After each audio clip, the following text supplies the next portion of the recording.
When I left you last, we had Limblade, a talking sword that's also a leg, a magic catapult, a magic peekaboo ring, and a magical diary. We heard an explosion, and the room we were in with the tree shook. We made our way quickly back up to the tunnel we'd been in with Sir Dampish. As we reached the top of the stairs leading to it, there was a spider, about 1 foot high by 1 foot wide, with a wizard hat on.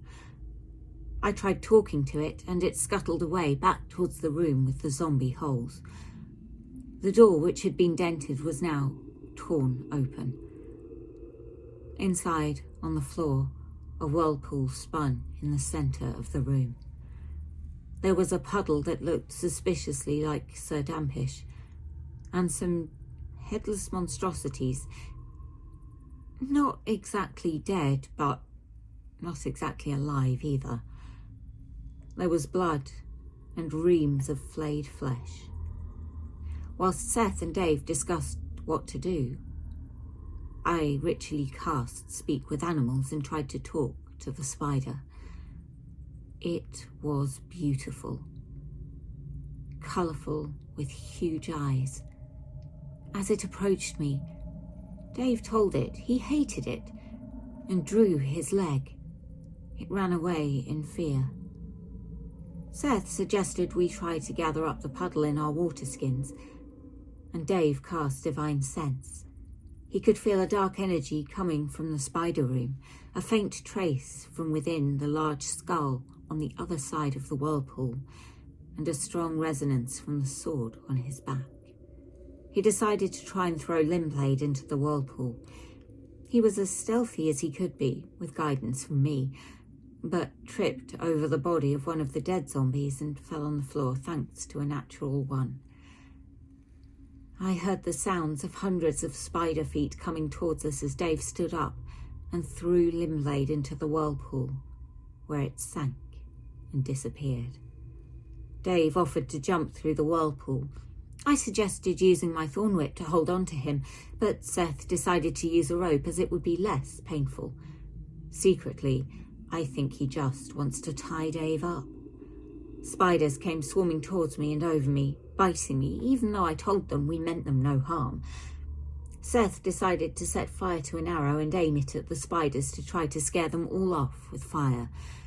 Dave tried to gather as much of the puddle as possible into his water pouch, managing about a third, then jumped into the whirlpool. Dave rolled a natural 1, again, as he dived into the water. He saw something shiny flying up and out, kicking him in the head and knocking him unconscious before sinking back into the water. It was Limblade. Mia grabbed another third of the puddle and calmly stepped into the whirlpool which sucked her under.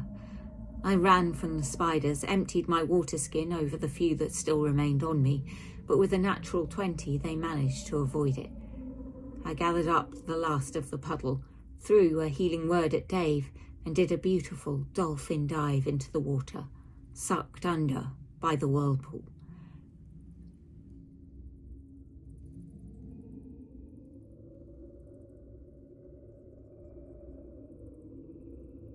I'm not entirely sure what happened in the cave after I left. I think the zombie bodies probably charged blindly around the room, hopefully avoiding Seth and Dave. I imagine Seth lifted Dave up in the most inelegant way possible and chucked him headfirst into the water before following himself. Seth probably saw a crouched humanoid figure clad in white inside the giant skull, peering out through one of the eye sockets just before he became submerged. Dave would have dreamed that he was drowning. The rest of us felt a sensation of being dragged aggressively underwater. It felt like there were currents fighting, pulling us in different directions. One seemed to be towards a lighter area, and the other towards a darker area. I managed to swim into the light side and found myself spat out. Dave and Seth, I can only assume, went towards the dark side, as they didn't appear alongside me. The spider that had attached itself to my leg as I jumped into the whirlpool had become briefly separated but managed to reattach to my shoulder, and cling on for dear life as it was dragged along for the ride.